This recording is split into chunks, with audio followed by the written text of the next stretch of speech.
República Martín Vizcarra dará una conferencia de prensa acompañado de ministros de Estado. Señoras y señores, muy buenas tardes. Se da inicio a la conferencia de prensa del señor Presidente de la República, Martín Vizcarra Cornejo. En esta oportunidad, acompañan al señor Presidente de la República, el Ministro de Relaciones Exteriores, el Ministro de Defensa, el Ministro del Interior, el Ministro de Educación, el Ministro de Salud, así como la Ministra de Desarrollo e Inclusión Social. Muy buenas tardes. Hoy es el día 31 de marzo, último día del mes, y es el día 16 del estado de emergencia. Pero además es el día donde iniciamos esta segunda etapa del estado de emergencia.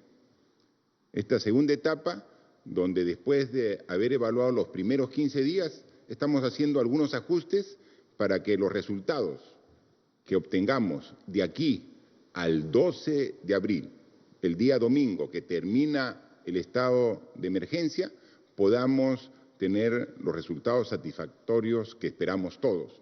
Y para eso tenemos que trabajar nosotros como gobierno, las instituciones públicas, las empresas privadas, los gobiernos regionales, los municipios, es decir, todos juntos para lograr este gran objetivo. Y quizás los cambios más significativos que hemos dado para esta segunda etapa del estado de emergencia es la variación del horario de inmovilización social obligatoria. A partir del día de hoy, les recuerdo, ayer ya los anuncié y hay el decreto supremo que lo sustenta legalmente y ha sido publicado el día de ayer. Hoy día, la inmovilización comienza a partir de las 6 de la tarde. En todo el país, 6 de la tarde, todos tienen que ya estar en sus domicilios, a excepción de 5 regiones: Tumbes, Piura, Lambayeque, La Libertad y Loreto. Estas 5 regiones tienen una inmovilización obligatoria a partir de las 4 de la tarde. Y como ustedes saben, estas medidas son fruto del análisis tanto de la evolución de la enfermedad como el respeto a las medidas que hemos dado en los documentos. Estamos seguros que finalmente el resultado va a ser satisfactorio. Y en función de la información es que tomamos las decisiones. Información que al día de hoy es la siguiente. Ya hemos muestrado 14.463 personas y de ese muestreo el resultado negativo es de 13.398 y tenemos un resultado positivo de 1.065 casos, que están por el orden del 7% del total de las personas muestradas. Justo hacíamos un análisis de la curva de evolución del número de infectados, de los que dan positivo al virus COVID-19. Y más o menos hemos estado viendo que llegamos a duplicar el número de positivos aproximadamente cada 5 días. Es decir, ahora hay alrededor de 1.000 infectados. Hace 5 días había 500 y hace 10 días había 250. Entonces, esa es más o menos la tasa de incremento que vamos teniendo, que es lo que vamos evaluando. Hay países que han llegado a duplicar su número de casos positivos en 2 o 3 días.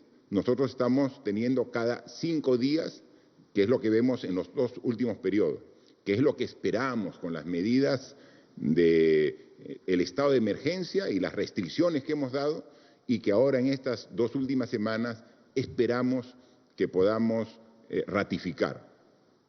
De los 1.065 casos positivos, tenemos 190 que están hospitalizados y ya 57 pacientes están en las unidades de cuidados intensivos.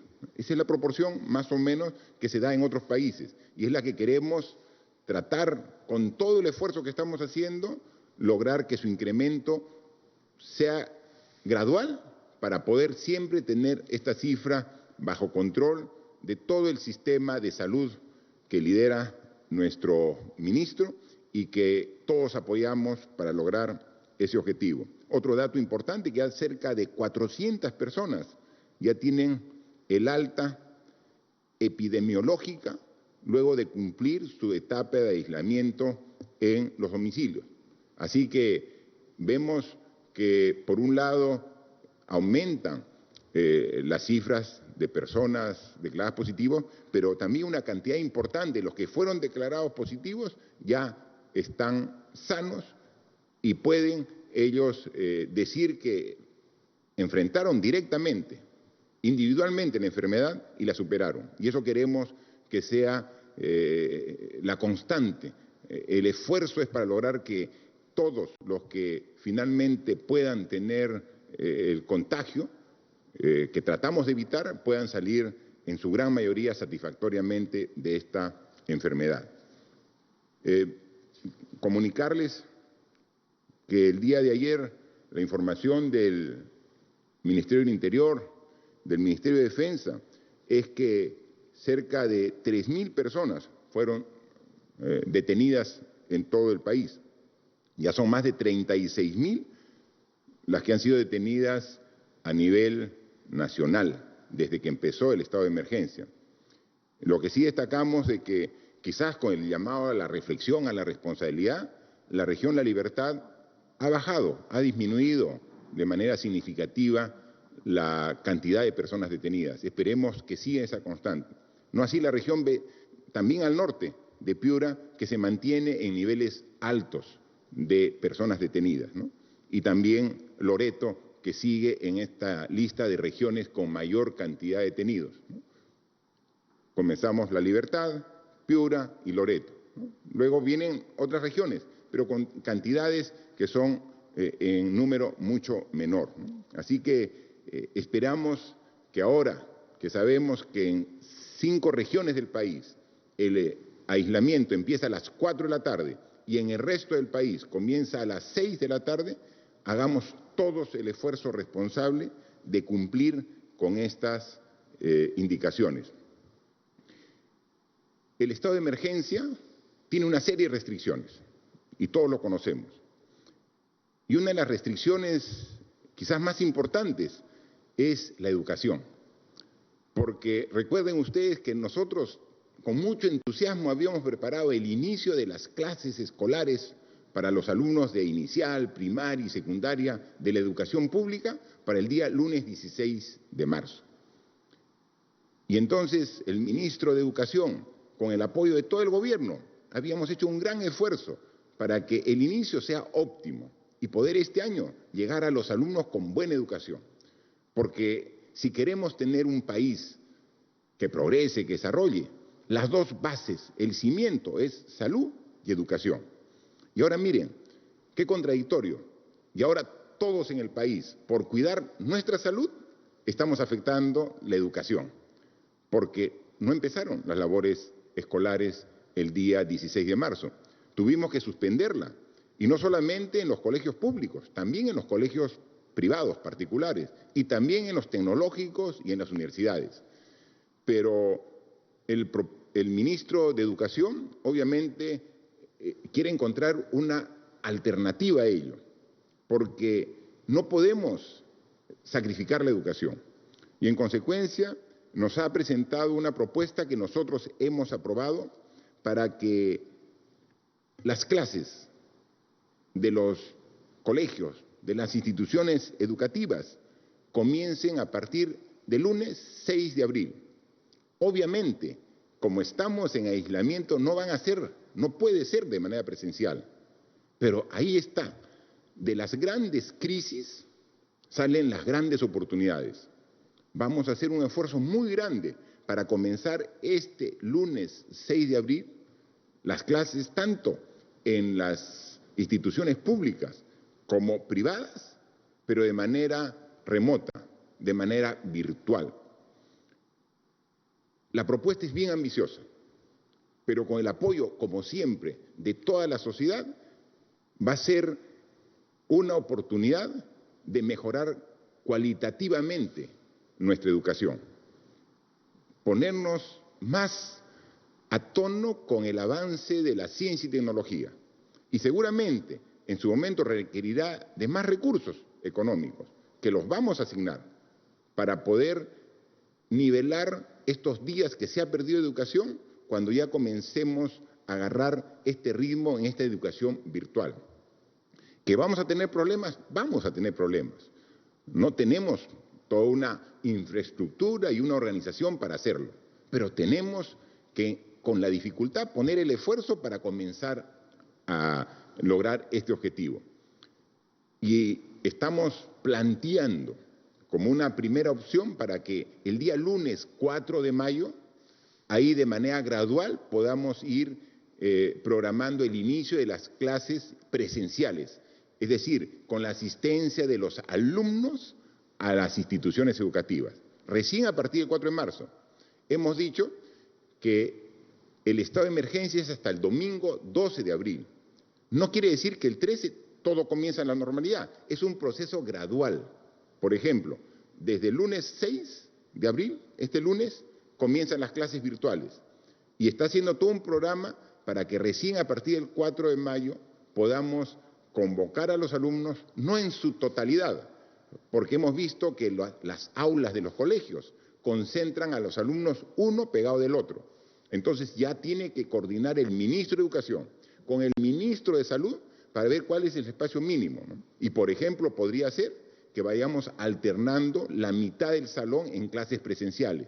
Esto todavía está ajustándose porque es parte de un proceso que tenemos que hablar los expertos en educación con los expertos en salud pública y juntos llegar a una propuesta para gradualmente trabajar. Entonces, no podemos descuidar más la educación. La educación es la base del desarrollo y tenemos que trabajarla juntos, asumiendo retos. Y entonces tenemos que trabajar de esta manera. Yo voy a dejar en este momento la palabra al ministro de Educación para que nos dé un poco más de detalle al respecto, ¿no? Hay una serie de temas que estamos trabajando porque no es un tema simple, es un tema complejo, pero hay que afrontar los retos. Lo asumimos nosotros como gobierno, pero también pedimos el apoyo del alumnado, de los padres de familia, de empresas que tienen que darnos su soporte logístico, informático para hacer viable esto. Los medios de comunicación cumplen un rol fundamental en ello, pero que sea el ministro quien nos dé un poco más de detalle al respecto. Por favor. Muchas gracias, presidente. Buenas tardes. Efectivamente, desde el primer momento que tuvimos que suspender las clases por esta medida de salud pública, nosotros siempre dijimos que la educación debe continuar. Y a partir de ese momento empezamos a diseñar la plataforma Aprendo en Casa, que es una plataforma multicanal que tiene internet para los hogares que tienen conexión a internet, tiene llegada a televisión y a radios nacionales y regionales. Hemos logrado nosotros comprometer además el apoyo, por ejemplo, de los directores regionales de educación para que nos apoyen con las radios regionales para llegar a los estudiantes de las escuelas rurales más alejadas. Esa estrategia, presidente, tiene un plan diario, todos los días van a haber contenidos. La idea que nosotros tenemos es que tenemos que aprovechar este contexto de la pandemia para producir resultados y aprendizajes significativos, por ejemplo, en lo que es ciudadanía. Queremos tener como eje central de esta etapa no presencial la ciudadanía y a partir de esa orientación general se articulen todas las competencias, matemáticas, comunicación, historia. No podemos desaprovechar esta oportunidad de tener un aprendizaje en esta situación que es temporal, pero los aprendizajes pueden ser duraderos y en eso estamos apostando, presidente, a través de esta plataforma. Otro tema importante, presidente, es que efectivamente la presencialidad va a iniciarse, como usted ha dicho, a partir del 4 de mayo, con un plan que va a ser coordinado con el Ministerio de Salud, pero sí es importante mencionar que la estrategia Aprendo en Casa será en ese momento un complemento de la presencialidad, de manera tal de poder nivelar los aprendizajes, de poder asegurarnos que los aprendizajes se den en toda la población del país, sobre todo en las zonas rurales donde siempre hemos tenido más dificultades. Finalmente, presidente, también anunciar que con el inicio de las clases no presenciales el 6 de abril, vamos a poder también reactivar el programa de alimentos escolares. Y para eso vamos a activar los comités de alimentación escolar, que son una forma a través de la cual la comunidad se organiza para poder dar ese derecho a la alimentación. Esto va a ser ciertamente monitoreado también por el programa Caliwarma, pero a través de esta iniciativa vamos a poder llegar, presidente, a 1.100.000 estudiantes de zonas rurales de los quintiles 1 y 2. En ese sentido, no solamente vamos a dar inicio al año escolar y en ese sentido al derecho a la educación, sino al mismo tiempo vamos a poder reiniciar el programa de desayunos y alimentos escolares a través de productos para esta población de ámbitos rurales de los quintiles 1 y 2. Gracias, ministro. Efectivamente, es una tarea titánica la que estamos asumiendo a partir del próximo lunes. Van a haber problemas, obviamente van a haber problemas, porque es una respuesta, es una reacción a la situación de emergencia en la que nos encontramos. Seguramente no habrá la capacidad inmediata de atender toda la demanda para el objetivo que nos hemos propuesto en el tema educativo, ¿no? Y esto va a ser mientras que establecemos las condiciones mínimas en los colegios en cuanto a limpieza, en cuanto a salubridad, para que podamos ya aceptar, podemos recibir de manera adecuada y segura a los niños. Porque si garantizamos la seguridad en su salud de los niños, estamos también asegurando, dándole la seguridad a toda la familia donde viven los niños cuando regresan a sus casas, después de sus instituciones educativas, ¿no? Entonces, pero estamos viendo que ya desde esta semana que viene también teníamos un programa Caliwarma, ¿no? Y entonces queremos que este programa Caliwarma ayude a los niños, a los escolares, realmente qué más necesitan, ¿no? Se ha hecho una evaluación en función de los quintiles que corresponde. Más de 1.100.000 niños van a ser atendidos también con esta posibilidad cuando iniciemos ya formalmente estas labores escolares. Y eso es, la coordinación aquí es entre los sectores. O sea, aquí un sector, un ministerio solo no puede hacer nada. Salud está logrando sus objetivos poco a poco, porque tiene el apoyo de todo el gobierno, tiene el apoyo de la ciudadanía, tiene el apoyo de los municipios, gobiernos regionales, empresas privadas. Para que pueda cumplir sus objetivos, también requerimos una serie de apoyo de diferentes sectores, para Caliwarma del Ministerio de Desarrollo e Inclusión Social. Y hablando de ello, también hay veces como uno ve que ante la situación de emergencia, cómo la gente se pone de pie y apoya, ¿no? Yo recibía muchas llamadas y muchos mensajes diciendo, presidente, ¿en qué puedo apoyar? El pedido general es, la mejor forma de apoyar es quedándote en tu casa, porque con ello estamos logrando el distanciamiento social y estamos logrando que el virus se mueva, se transmite, contagie. Entonces vemos, pero dicen, me quedo en casa, pero también puedo ayudar en algo más. Y entonces a través del Ministerio de Desarrollo e Inclusión Social dijimos, y tú no necesitas para el apoyo de tus programas sociales gente que te ayude con las personas vulnerables, las personas con discapacidad que requieran una atención especial, los adultos mayores que requieran, que ayuden y orienten en los bancos a las personas que van a cobrar y que hay veces tienen algún problema para hacer efectivo ese cobro. Oye, hay formas también de que podemos apoyar. Entonces dijimos, ¿qué tal si abrimos para que se inscriba, así como hubo voluntariado en los Juegos Panamericanos, que salieron muy bien, porque hubo una organización, pero también un respaldo de toda la comunidad, y los Juegos Panamericanos del año pasado, del año 2019, a decir de todo, fueron los mejores que se han visto, y entonces fue en parte porque hubo un equipo de voluntarios que respaldaron. Y abrimos nosotros la posibilidad que se inscriban, para que principalmente apoyan a todo este sector vulnerable que respalda y atiende el MIDIS.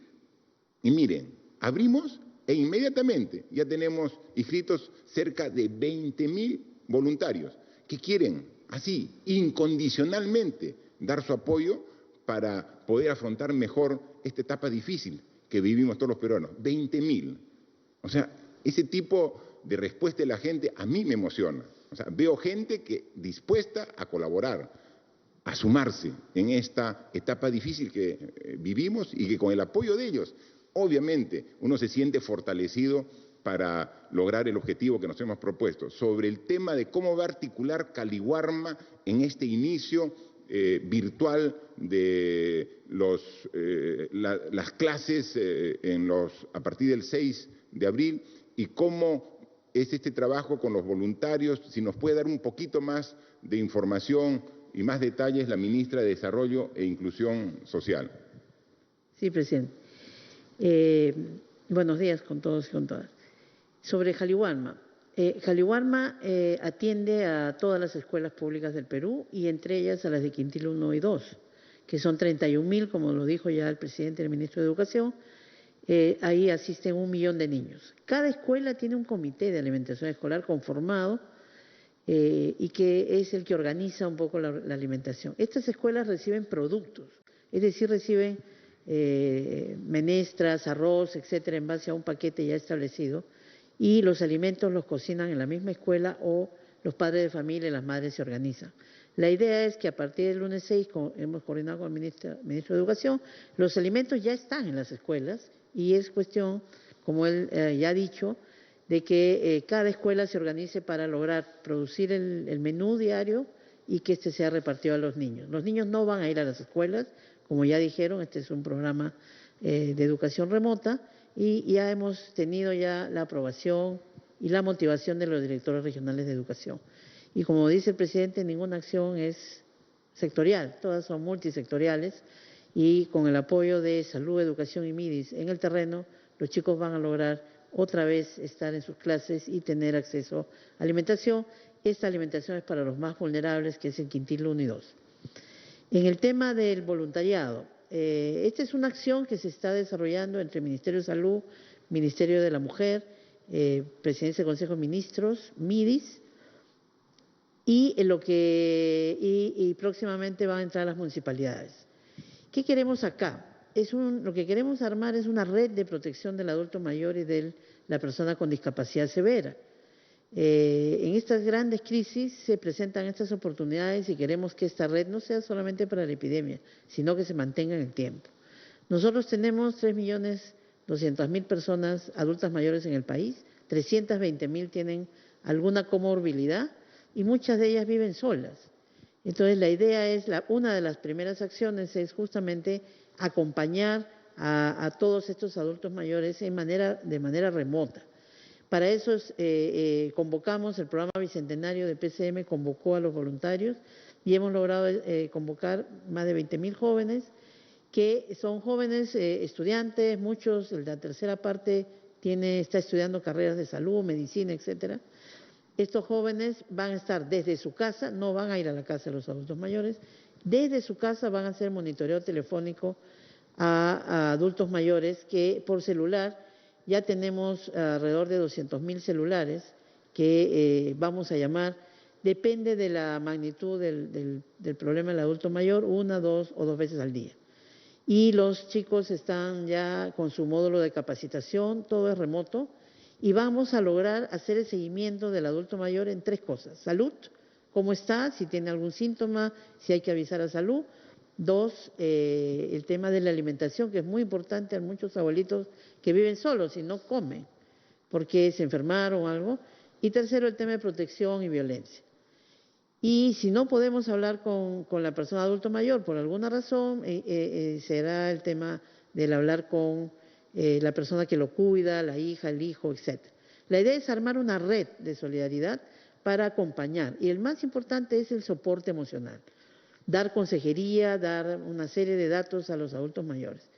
Hemos cuidado de que hemos hecho un filtro ya con el Ministerio del Interior, hemos depurado la base y entendemos que hay que resaltar el rol de estos chicos que van a dar 4 horas de su vida todos los días por un tiempo para acompañar a los adultos mayores. Esta actividad también vamos a coordinarla ya oficialmente a partir de, espero mañana, con AMPE y REMURPE, que son 2 grandes organizaciones municipales, para a través de las municipalidades hacer seguimiento y hacer otra serie de coordinaciones que poco a poco iremos comentándoles. Entonces, en resumen, tenemos 15.000 chicos trabajando, 200 van a ir al call center del 101, que sabemos que está colapsado y pedimos disculpas por eso. Ahora, a partir de mañana espero que ya entren los 200 que van a recibir cada uno casi 100 llamadas por hora. Eso va a hacer que el call center pueda ser de mejor servicio y los demás van a ir al monitoreo telefónico en coordinación con cada municipio de su jurisdicción a nivel nacional. Gracias, ministra. Y eso es lo que siempre resaltamos. O sea, no nos quedamos en mencionar a las personas que irresponsablemente no cumplen las indicaciones ni las disposiciones del estado de emergencia. Nosotros siempre valoramos más a la gran población que en gran porcentaje sí cumple. Y no solamente cumple, sino se ofrece a seguir trabajando. Y tenemos una serie de sectores de la población que son dignos de resaltar en esta crisis, en esta emergencia, cómo enfrentamos esta enfermedad, ¿no?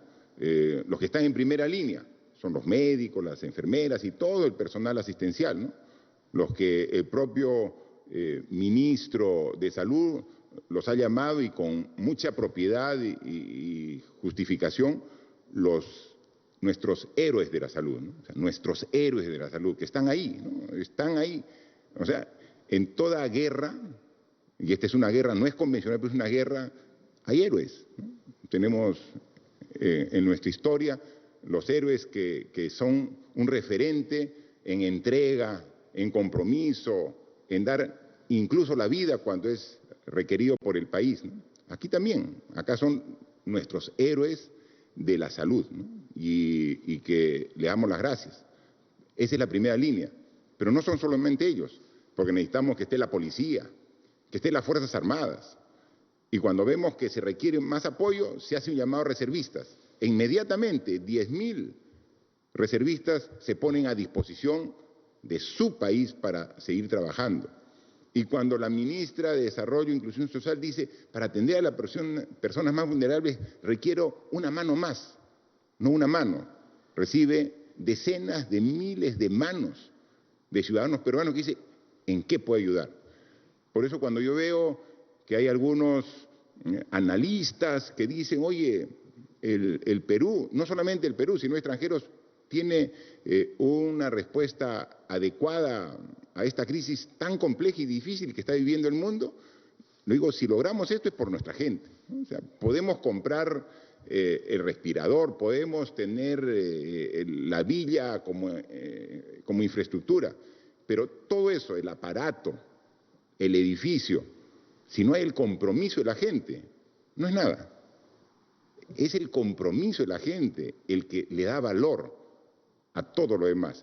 Y eso lo estamos logrando y en cada necesidad encontramos a nuestra gente, al ciudadano, a la peruana, el peruano que está dispuesto a colaborar en lo que se le pida para, como país, salir adelante, ¿no? Es nuestro reconocimiento para todos ellos. Y además también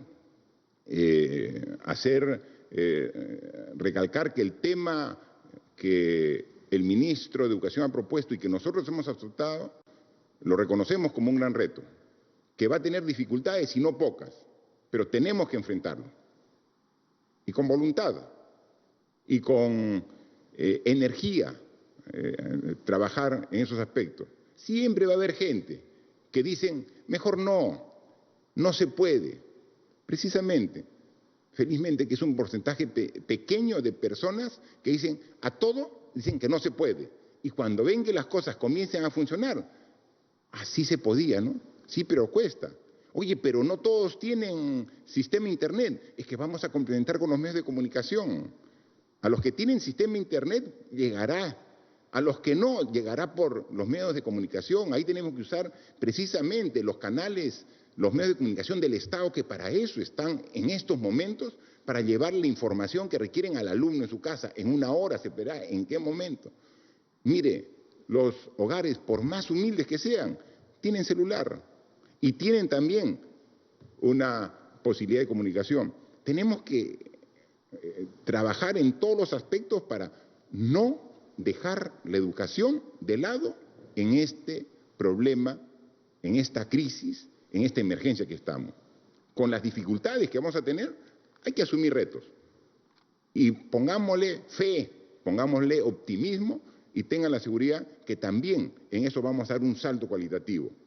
Ahí sí vamos a pedir a todas las instituciones educativas que sigan los lineamientos del Ministerio de Educación, porque en estas 2 semanas que estamos en estado de emergencia y que no han podido ir a las instituciones educativas, principalmente las privadas, que ya algunas estaban en clases cuando dimos la restricción, comentan que no hay el necesario equilibrio, ¿no?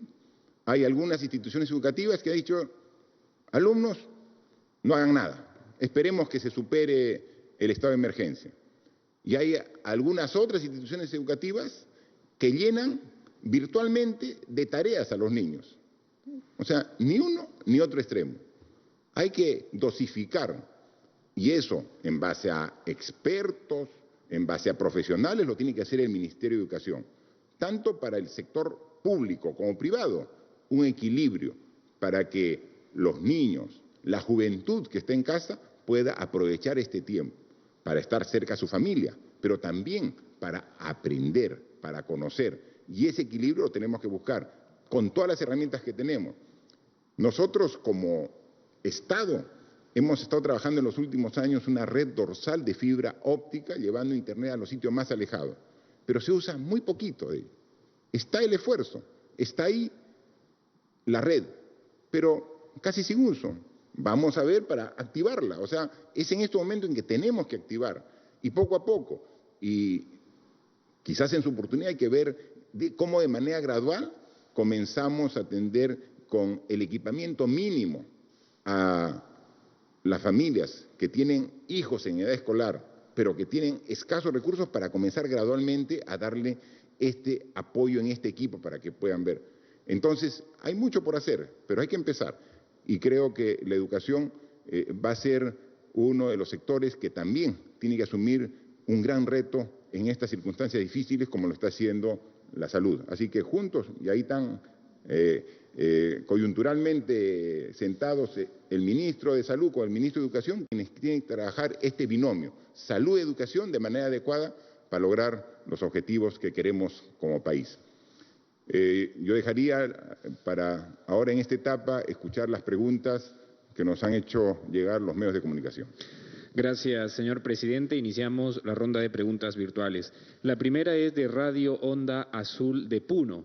La pregunta dice: la realidad geográfica de nuestro país es diversa. Más del 50% de población están en las ciudades, pero una buena cantidad de pobladores son del medio rural y nos abastecen de alimentos. Los programas sociales, el SIS, son una alternativa, pero en esta coyuntura de emergencia necesitan un trato igualitario al poblador de la ciudad. ¿Cuál es el trato gubernamental con ellos? Bien, es una pregunta amplia, pero quisiéramos que ahí nos asista la ministra de Desarrollo e Inclusión Social para dar la respuesta, por favor. Sí, presidente.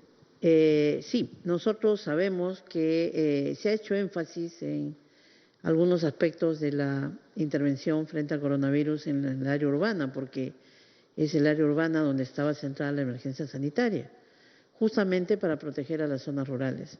En las zonas rurales lo que hemos ya avanzado es, como ustedes saben, hay muchos pobladores, hogares de las zonas rurales que son parte de los programas sociales del MIDIS, sobre todo juntos, Contigo y Pensión 65, tenemos alrededor de 1.200.000 hogares ahí ya recibiendo su bono, que es regular. Lo que hemos hecho ahora es adelantar un bono, o sea, si recibían ahora en abril uno, les tocaría el otro en junio. Lo que hemos hecho es adelantar de tal manera que han recibido el doble, lo cual les puede permitir, les permite ya afrontar mejor esta situación. Pero adicionalmente estamos ya recabando y coordinando con Agricultura para identificar a estos pobladores que son agrarios y que muchas veces son campesinos que trabajan sus tierras y son pequeños agricultores, de tal manera de ver si están en el padrón o si no actualizar. Hemos visto ya que toda esta crisis ha hecho que el Padrón General de Hogares, que es un padrón hecho a demanda, es decir, que la gente busca ir al padrón, ahora se convierte en un padrón que tiene que ser actualizado y que tiene que incluir a toda la gente que debería recibir alguna ayuda, ¿no? Estamos en esas coordinaciones, y tendrán noticias pronto, pero sí estamos pensando en ampliar algunas acciones en el área rural. Una ya es Jaliwarma, que ahora entra a 1 millón de niños a partir del lunes con los colegios, y también la otra es el adelanto que hemos hecho en todos los programas sociales del MIDI, de la entrega de un doble bono. Gracias, ministra. La siguiente pregunta es de RPP. La pregunta dice, en el escenario de que el 12 de abril sea el último día de cuarentena para los peruanos, es evidente que el escenario económico al que nos enfrentaremos será distinto. Hay medidas económicas y laborales que el gobierno ya está ejecutando o en proceso de ejecución, pero hay también un punto crucial y es el de la seguridad ciudadana post-cuarentena. ¿Qué medidas se dispondrán desde el Ejecutivo? ¿Las Fuerzas Armadas se mantendrán en las calles al final de la cuarentena obligatoria? Como ya lo hemos dicho en anteriores oportunidades, va a haber un antes y un después para el Perú y para el mundo respecto al COVID-19. Ya el mundo, y obviamente nuestro país es parte de él, no va a ser igual de aquí en adelante. Y tenemos que adecuar una serie de actitudes, de acciones, de comportamientos. Y lo tenemos que hacer de manera responsable. Entonces, hemos dicho que este estado de emergencia es hasta el día domingo 12. Eso no quiere decir que el día lunes 13 todo regresa a la situación previa al estado de emergencia. No, aquí es un proceso gradual para ir recuperando gradualmente la normalidad, pero sin poner en riesgo el cuidado de la curva de la enfermedad. Entonces, va a ser un proceso gradual. Obviamente también la seguridad ciudadana tendrá que evaluarse y tenemos realmente 2 ministros que están muy comprometidos. Me decía el informe el ministro de Defensa hoy en la mañana que él ha recorrido hoy, por ejemplo, la ciudad de Lima desde el aire, ¿no?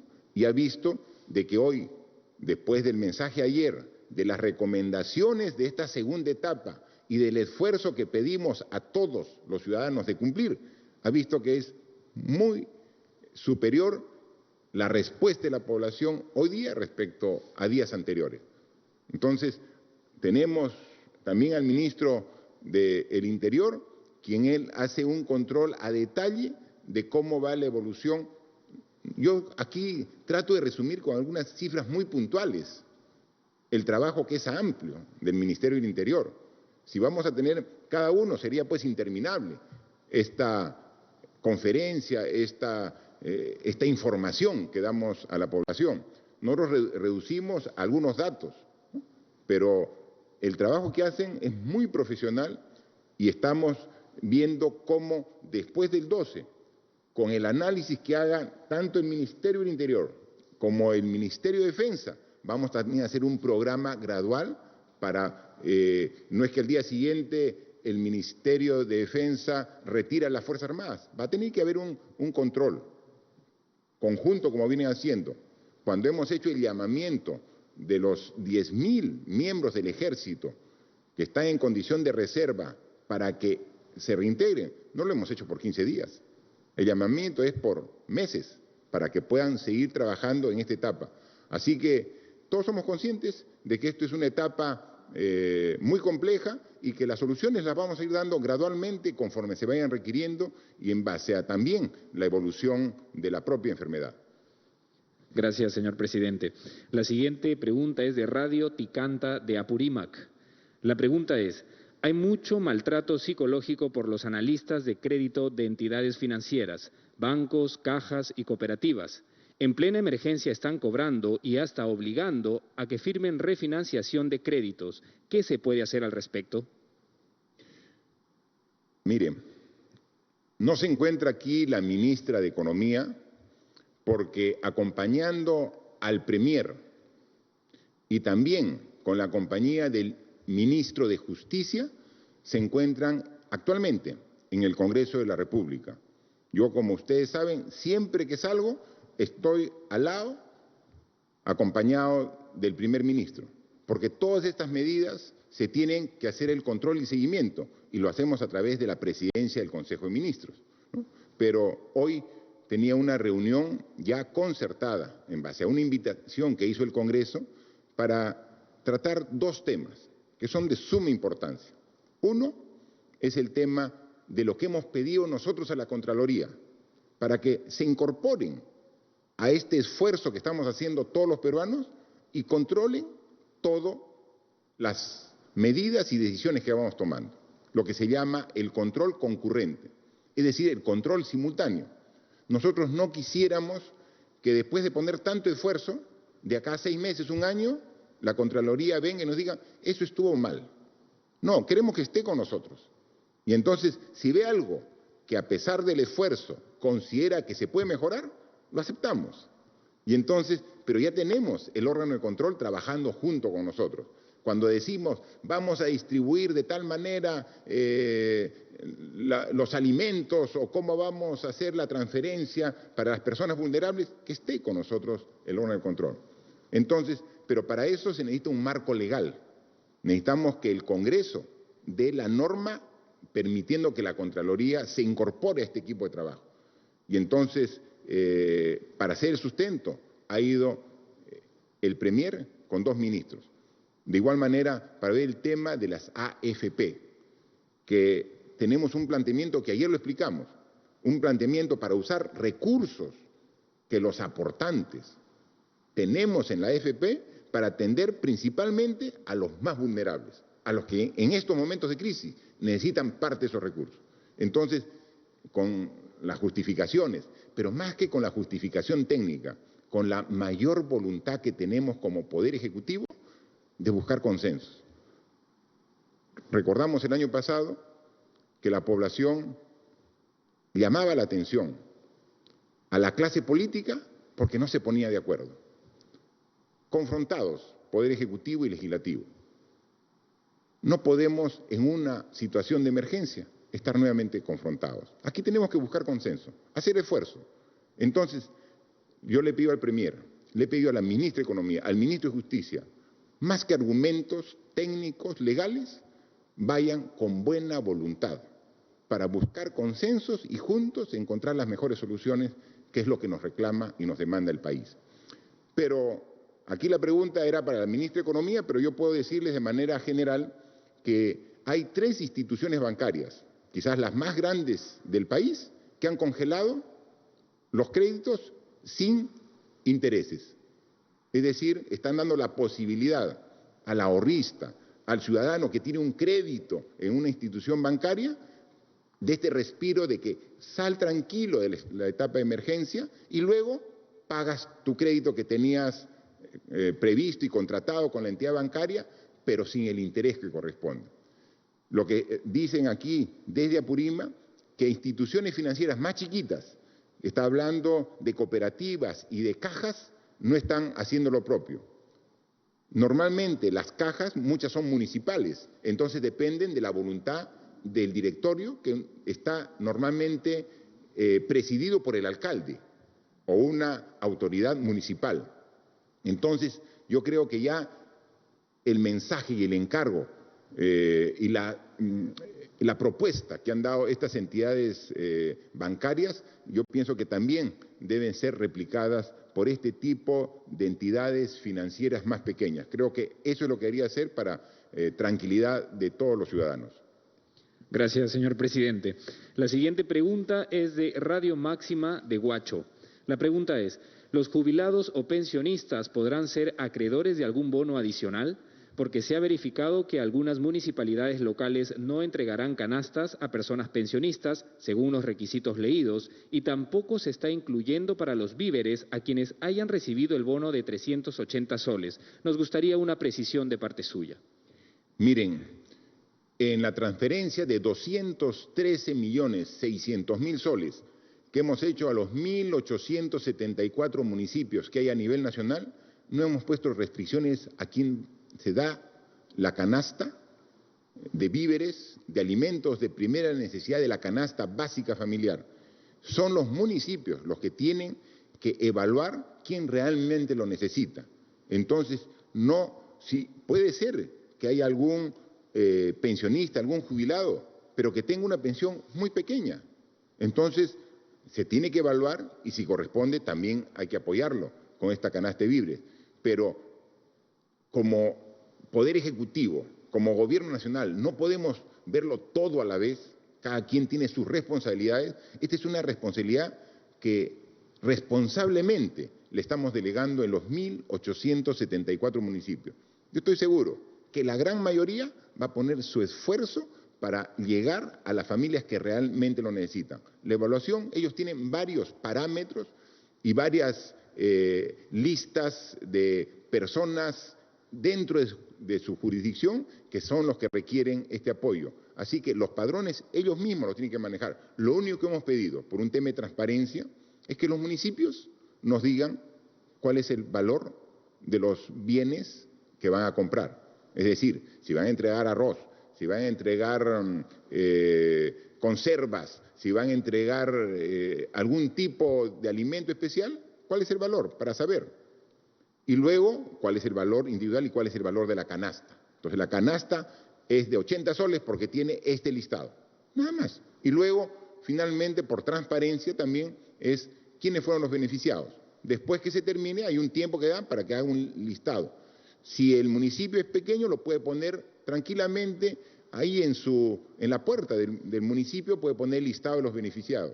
Hay municipios muy grandes que no alcanzaría la frontera para verlo, entonces hay que ver alguna manera virtual que se pueda acceder a la página web del municipio para ver. Entonces, esos dos temas son los que se piden. Y estamos seguros que los municipios lo van a implementar de manera responsable porque hemos dicho aquí que todos tienen que poner su cuota de esfuerzo para atender bien esta emergencia. Gracias, señor presidente. Para culminar esta ronda, tenemos la pregunta de la Asociación de Prensa Extranjera en el Perú. La pregunta dice: Presidente Vizcarra, el ministro de Salud ha dicho que hay 276 respiradores, una cantidad que podría ser rápidamente rebasada. ¿Qué están haciendo el gobierno para tener más respiradores? ¿Se están importando? ¿Cuántos? China y Cuba están enviando médicos a diversos países del mundo. ¿Estos países han ofrecido esta ayuda? ¿Aceptaría el gobierno? Después de Lima, Loreto se ha convertido en el segundo foco del virus y se ha informado que un obispo contagiado se había reunido con agentes pastorales que volvieron a comunidades nativas. ¿Qué información hay al respecto? ¿Hay indicios o peligro de contagio en las comunidades nativas? Bien, yo pediría al ministro de Salud que nos responda cómo nos estamos preparando en el corto, mediano y largo plazo para tener la respuesta adecuada. Entre ellos se identifica que uno de los equipos más necesarios son estos respiradores mecánicos, ¿no? Entonces, ¿cuántos tenemos ahora? Pero ¿a cuánto aspiramos tener en la medida que vaya evolucionando la enfermedad? Y como ha estado recientemente, él hace 2 días en Loreto, si nos puede dar también información respecto a si hay comunidades nativas que muestren casos positivos de este virus. Por favor, ministro. Gracias, señor presidente. Buenas tardes, compatriotas. Antes de responder la pregunta, quisiera comentar brevemente que nosotros hemos lanzado una campaña de reconocimiento a los trabajadores y trabajadoras del equipo de salud, héroes de salud, heroínas de la salud. Pero no, los héroes y heroínas de la salud no se restringen solamente a los trabajadores y las trabajadoras. Estamos invitándolos también a ustedes a ser héroes y heroínas en esta batalla. Primero, quedándose en casa. Hoy día quiero resaltar otro grupo de héroes y heroínas. Primero, un dato que puede haber pasado desapercibido, pero hemos dado de alta a 394 peruanos y peruanas que, habiendo resultado positivos, han mantenido rigurosamente su aislamiento en sus domicilios. Esto es muy importante porque ellas y ellos, sabiéndose portadores del virus, han respetado estrictamente las indicaciones del Ministerio, evitando así que otros miembros de la comunidad contraigan el virus, aislándose del contacto con otros. Segundo grupo que quiero reconocer el día de hoy, que nuestros hospitales también necesitan insumos para tratar otros pacientes. Uno de esos insumos es la sangre. Nos estamos quedando, debido a las restricciones de la movilización, al cambio de la dinámica social, nos estamos quedando poco a poco sin ese insumo vital para responder a las necesidades de nuestros hermanos y hermanas en el Perú. Cuando ustedes vayan a hacer sus compras, respetando las reglas de comportamiento social, pregunten en su centro de abastos, en su centro comercial. Hay un punto, no en todos, pero en algunos, hemos puesto unos puntos para hacer donaciones voluntarias de sangre. El día de hoy hemos tenido 37 donantes que se han acercado a los centros comerciales de San Juan del Lurigancho, Chorrillos y el Óvalo Gutiérrez. Progresivamente iremos ampliando los puntos de recolección de sangre. A estos 37 donantes les damos las gracias, son también héroes y heroínas de la salud en esta época. Respondiendo a la pregunta, a las dos preguntas relacionadas con la preparación y la respuesta, puedo afirmar que hoy día estamos movilizando recursos nacionales, recursos internacionales, vía la compra y vía la donación, incorporando a los 276 unidades de cuidados intensivos, un grupo importante de nuevas unidades de ventilación mecánica, más la movilización de recursos humanos, la identificación de los hospitales que van a ser los hospitales COVID en todo el país, y podemos tener por seguro que en 2 semanas tenemos 456 unidades de cuidados intensivos listas para responder a la demanda de nuestros compatriotas. Como vuelvo a repetir, no es solo la cama. La cama es parte de un equipo completo que se necesita para decir que tenemos una unidad de cuidados intensivos lista para responder. Monitores, personal y procesos de soporte, medicamentos están siendo movilizados para ese fin. El señor presidente ha tenido reuniones con representantes de otros países para poder agilizar y movilizar donaciones que también las estamos recibiendo del sector privado, y vamos a movilizar de otros hospitales que no los están utilizando en toda su potencialidad. En segundo lugar, en Loreto, efectivamente, cuando realicé la visita, el propio director regional de salud de Loreto, el doctor Minaya, que es un excelentísimo epidemiólogo, ha sido director de epidemiología del país, viceministro de salud. Él, justo ese día que nosotros llegamos, estaba recorriendo la ruta de uno de los grupos que eventualmente está siendo o ha sido contaminado por el virus, que es altamente vulnerable. Lamentablemente no coincidimos durante nuestra visita, pero ellos están haciendo la investigación del impacto que ha tenido la visita de este obispo a estas comunidades. Muy bien, muchas gracias, ministro. Parte de la pregunta usted ya también la respondió respecto a si estamos viendo y requiriendo cooperación de otros países, ¿no? Efectivamente, nosotros lo hemos dicho desde el día 6 de marzo, donde en este mismo salón anunciamos el primer caso de infección del coronavirus. El 6 de marzo. Miren, estamos terminando el mes y miren la cantidad de acciones que hemos tomado. Durante el mes de marzo, no termina el mes, hoy va a terminar. Y desde que anunciamos la cantidad de acciones que hemos tomado en el campo de la salud, que es el más importante, en el campo social, de apoyo a las personas vulnerables, en el campo económico, hoy en el campo de la educación. Es decir, en todos los campos tenemos que actuar. O sea, no es una tarea fácil, es una tarea compleja, pero en la medida que tenemos gente que se suma, que apoya, que voluntariamente se manifiesta a favor y da su esfuerzo y su apoyo, ¿no? Justo veía ya un mensaje de un señor, seguramente de dónde estará, Cristian Revilla, ¿no? Dice: soy profesor de Ciencias de la Comunicación.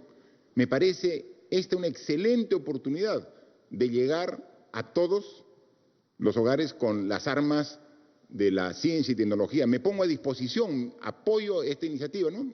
Es un ciudadano. O sea, como esos hay miles, millones en el Perú que quieren colaborar para juntos salir adelante como país. Y eso lo estamos haciendo. Y esa es nuestra principal fortaleza, el apoyo de todos los peruanos. Esa es la principal fortaleza del Perú, un país milenario, que siempre ha destacado cuando juntos ha enfrentado cualquier reto. Pero también hay que recurrir a países que tienen buenas experiencias. Entonces, por ejemplo, yo me he reunido ya con el representante de la Embajada de Corea del Sur.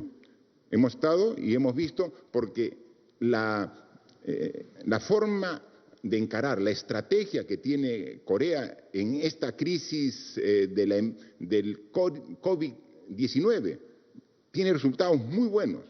Y entonces, ¿cómo no tener la experiencia para tratar de ver lo positivo e implementarlo? Entonces estamos con el gobierno de Corea en coordinaciones para que nos den parte de su soporte tecnológico, porque tienen soporte tecnológico, pero también los procedimientos de salud que han hecho para contrastarlo con lo que tenemos. Y si algo tenemos que ajustar y mejorar, lo hacemos, porque de eso se trata. También aprender de las buenas experiencias. Y dado que el COVID, el coronavirus, inició en China, entonces China es uno de los países que también tiene más experiencia específicamente en esta enfermedad. Nosotros a principios de mes, cuando ya vimos el problema, le enviamos una carta al propio presidente chino, a Xi Jinping, ¿no? Y precisamente el día de ayer nos ha llegado de parte de la Embajada de China aquí en el Perú la respuesta de la carta que nos hace llegar el presidente chino, ¿no? Aquí está, esta es la respuesta. Obviamente está también con su traducción, ¿no? Y el presidente Xi nos dice que reconoce los esfuerzos que estamos haciendo y que pone a disposición también para hacer la colaboración en lo que podamos conciliar entre los dos países. De esta comunicación ya he hecho conocimiento al ministro de Salud para inmediatamente.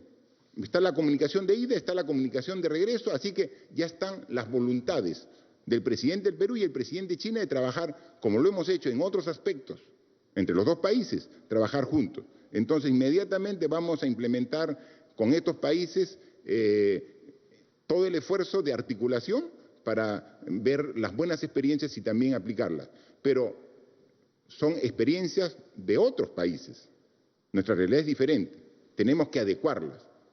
Y nosotros tenemos también la capacidad profesional suficiente para dar las propias decisiones en nuestro país. Tomar como referencia esos buenos resultados de otros países, pero fundamentalmente recurrir a la capacidad, a la entrega, al compromiso de los peruanos, que son los que finalmente vamos a enfrentar, como lo estamos haciendo, esta enfermedad y juntos vamos a superarla y salir adelante. Muchas gracias. Señoras y señores, el presidente de la República, Martín Vizcarra, ha anunciado que son 1.065 casos positivos, aproximadamente 400 personas han sido dadas de alta epidemiológica